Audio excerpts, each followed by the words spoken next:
মানুষ আছে যাদের কথা শুনলে মনে হয় তাদের মুখ না যেন টুককে, তারা ঘরে ঘেউ ঘেউ করে আর বাইরে মিউ মিউ করে। এরকম একজন আমাদের সুপরিচিত ডার্বি নাসির।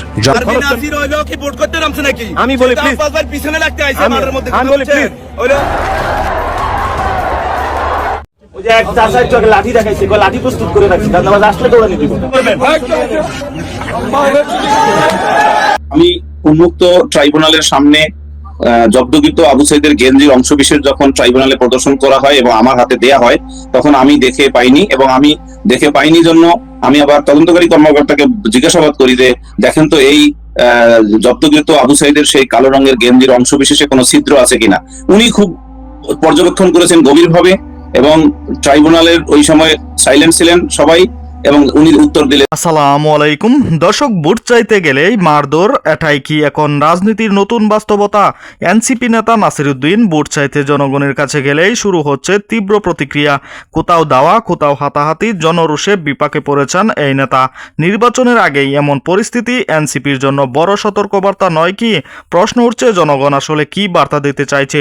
দর্শক, এ বিষয়ে বিস্তারিত জানতে পারবেন এই ভিডিওতে, তাই এক সেকেন্ডও না টেনে পুরো ভিডিওটি দেখবেন।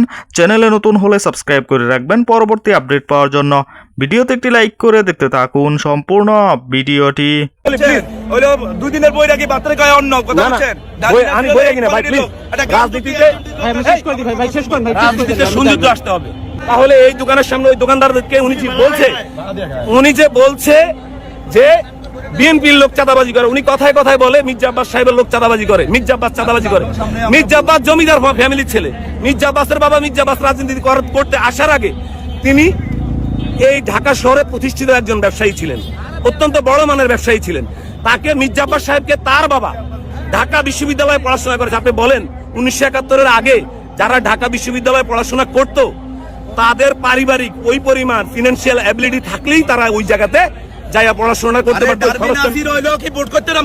আমি বলি প্লিজ, পিছনে লাগতে আইছে মাঠের মধ্যে। আমি বলি প্লিজ, দুই দিনের বই রাখি বাতরে কয় অন্য কথা বলছেন। কিছু মানুষ আছে যাদের কথা শুনলে মনে হয় তাদের মুখ না যেন টুককে, তারা ঘরে ঘেউ ঘেউ করে আর বাইরে মিউ মিউ করে। এরকম একজন আমাদের সুপরিচিত ডার্বি নাসির। জামায়াতের কোলে বিলীন হয়ে যাওয়া জাতীয় নাগরিক পার্টি, নীলা ইসরাফিল যেটাকে বলেন জাতীয় চিৎকার পার্টি, তিনি ওই দলের নেতা। কদিন আগেও চেয়ারে হেলান দিয়ে দাঁতগুলো কেলান দিয়ে মাইক্রোফোনে বলতেন 300 আসনেই জয়লাভ করে সংসদে যাবে তাদের দল। বিএনপি বড়জোর 60 থেকে 70টি আসন পেতে পারে, অথচ আজ 60-70 আসনে তারা নমিনেশনও দিতে পারছে না। জামায়াতে ইসলামের কাছ থেকে কয়েকটা আসন দান সদকা পেয়েছে, সেগুলো রক্ষায় রাস্তায় রাস্তায় আল্লাহ দে বাবা শুরু করেছে। নাসির ভাইও আছেন এই দলে। কোমর বেঁধে নেমেই তিনি বুঝতে পারছেন মাঠের রাজনীতিটা একদম আলাদা, কেননা মানুষ তাকে ভোটের আশা তো দিচ্ছেই না, উল্টো সাবান ছাড়া ধুয়ে দিচ্ছে। সম্প্রতি মির্জা আব্বাসের অফিসের সামনে আনাগোনা করতে গেলে বুড়া থেকে গুড়া যেভাবে তার উপর করা হয়েছিল তা ছিল দেখার মতো। ফলে সেসব ভিডিও এত ভাইরাল হয়েছে যে সানি লিওনও এত ভাইরাল হয় না। টকশো আর প্রেস ব্রিফিং এ আবুল তাবুল বকলেও রাস্তায় বেশ চুপ ছিলেন নাসির ভাই। মির্জা আব্বাসের লোকেরা তাকে খুঁচিয়ে পোকায় খাওয়া আম বানালেও তাদের সামনে পাটশাট নেননি ডার্বি সাহেব। পুরাই ফিউজ বাতির মতো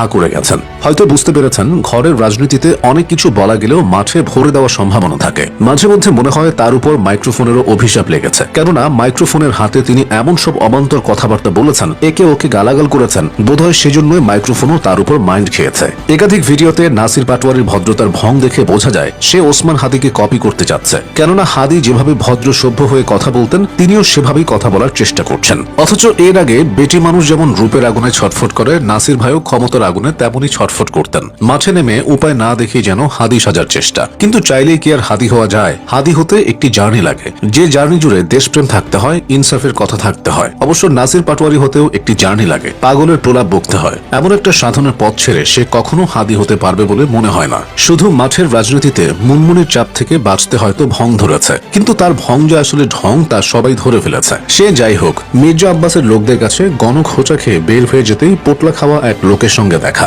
লোকটা দেখেই তাকে বুকে জড়িয়ে ধরে বলল সে নাকি স্বপ্ন দেখেছে নাসির এমপি হয়েছে। নাসির তাতেই খুশি, বুকে শুয়ে দোয়া চাইলেন। যেমন স্বপ্নে পাওয়া ভক্ত তেমন স্বপ্নে পাওয়া নেতা। স্বপ্ন পূরণ হলে ভালো, কিন্তু দিন শেষে যদি স্বপ্ন দোষে পরিণত হয় তাহলে আবার বিপদ।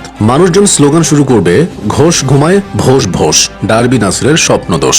ভোটের মাঠে এনসিপি নেতাকে দেখে অনেকেই তার ভবিষ্যৎ নিয়ে চিন্তিত, কেননা মির্জা আব্বাসের সমর্থকরা তো তাকে সোনার তরী কবিতা শুনিয়ে দিয়েছে। ঠাই নাই ছোট সে তরী, আমারই সোনার ভোটে গিয়াছে ভরে। তবে মির্জা আব্বাসের ভক্তরা তাকে খালি হাতে ফেরালেও আব্বাস সাহেব ফেরাননি, দিয়েছেন পরামর্শ। আবুল তাবুল বকাবকি করতে না করেছেন, কিন্তু মির্জা আব্বাস অনেক দেরি করে ফেলেছেন। কেননা আরো আগে যদি এই পরামর্শ দিতেন তাহলে আজ হয়তো ডার্বি খ্যাত লোকটার এমন দিন দেখতে হতো না। আমি উন্মুক্ত ট্রাইব্যুনালের সামনে জব্দকৃত আবু সাইদের গেঞ্জির অংশবিশেষ যখন ট্রাইব্যুনালে প্রদর্শন করা হয় এবং আমার হাতে দেয়া হয়, তখন আমি দেখে পাইনি, এবং আমি দেখে পাইনি জন্য আমি আবার তদন্তকারী কর্মকর্তাকে জিজ্ঞাসাবাদ করি যে দেখেন তো এই জব্দকৃত আবু সাইদের সেই কালো রঙের গেঞ্জির অংশবিশেষে কোনো ছিদ্র আছে কিনা। উনি খুব পর্যবেক্ষণ করেছেন গভীরভাবে, এবং ট্রাইব্যুনালের ওই সময় সাইলেন্ট ছিলেন সবাই, এবং উনি উত্তর দিলেন যে না, কোনো ছিদ্র নাই। ট্রাইব্যুনালে এই যে প্রদর্শিত গেঞ্জির অংশবিশেষে যে ছিদ্র নাই, তাহলে ছিদ্র না থাকলে একটা কোশ্চেন এসে যায় যে তাহলে কি গুলি ঢোকে নাই? ডেফিনেটলি তাহলে গুলি ঢোকে নাই, এই প্রিজাম্পশনটা বা এই মানে অনুমানটা চলে আসে। তাহলে এই ধরনের সুনির্দিষ্ট কোনো কিছু বলা না থাকলেও পারিপার্শ্বিক যে ঘটনাগুলো, গুলির ফলে যে সকল ঘটনা ঘটতে পারে, সেই সকল বিষয় মাথায় রেখে কিন্তু একটা তদন্ত করা উচিত বলে আমি মনে করি। বাংলাদেশে 2024-এর জুলাই আন্দোলনের সময় নিহত আবু সাইদের হত্যার বিচার এখন চলছে আন্তর্জাতিক অপরাধ ট্রাইব্যুনালে। আন্তর্জাতিক অপরাধ ট্রাইব্যুনালে ছেলে হত্যার বিচারের শুনানিতে অংশ নিয়ে আবু সাইদের পিতা এর আগে বলে গিয়েছিলেন যে তিনি যখন গভীর রাতে তার ছেলের লাশ পেয়েছিলেন তখনও মাথার পেছন থেকে রক্ত ঝরছিল। আবু সাইদের এই মামলার শুনানি যখন চলছে তখন তদন্তকারী কর্মকর্তা আদালতে অনেক ধরনের বিস্ফোরক তথ্য নিয়ে এসেছেন, যা রীতিমতো সারা জাগানোর মতো এই আবু সাইদ হত্যা মামলার ঘটনার ক্ষেত্রে, এবং যা কিনা আবু সাইদ হত্যার ঘটনাটিকে একটা অন্য দৃষ্টিতে দেখবারও সুযোগ করে দেয়। আবু সাইদ হত্যা মামলায় প্রিয় দর্শক, সম্পূর্ণ ভিডিওটি দেখলেন, অবশ্যই বুঝতে পেরেছেন ভিডিওটি গুরুত্বপূর্ণ ছিল। দর্শক, ঘটনাটি এখন রাজনৈতিক অঙ্গনে ব্যাপক আলোচনার জন্ম দিয়েছে। এনসিপি নেতা নাসির উদ্দিনের বিরুদ্ধে ক্ষোভ জন্মেছে স্থানীয় জনগণের মধ্যে। ভোট চাইতে গেলেই উত্তেজিত হয়ে উঠেছে মানুষ, কেউ স্লোগান দিচ্ছে, কেউ আবার সরাসরি বাধা দিচ্ছে। রাজনৈতিক বিশ্লেষকরা বলছেন এটা শুধু একজন নেতার সমস্যা নয়, এটা পুরো দলের ইমেজ সংকটের ইঙ্গিত। জনগণের আস্থা হারালে নির্বাচনী মাঠে টিকে থাকা কঠিন হয়ে পড়ে। তাহলে কি এনসিপি আসন্ন নির্বাচনে বড় বিপদের মুখে, নাকি দল নতুন কৌশলে পরিস্থিতি সামাল দেবে? দর্শক, এই ভিডিওতে যে তথ্যগুলো আপনারা পেয়েছেন এ বিষয়ে আপনাদের কি মতামত তা অবশ্যই কমেন্টে জানাবেন, এবং পরবর্তী আপডেট ভিডিওগুলো সবার আগে পেতে চ্যানেলটিকে এখনই সাবস্ক্রাইব করে রাখুন। এই মুহূর্তে বিদায় নিচ্ছি, দেখা হবে পরবর্তী কোনো ভিডিওতে। সে পর্যন্ত ভালো থাকুন, সুস্থ থাকুন। আসসালামু আলাইকুম।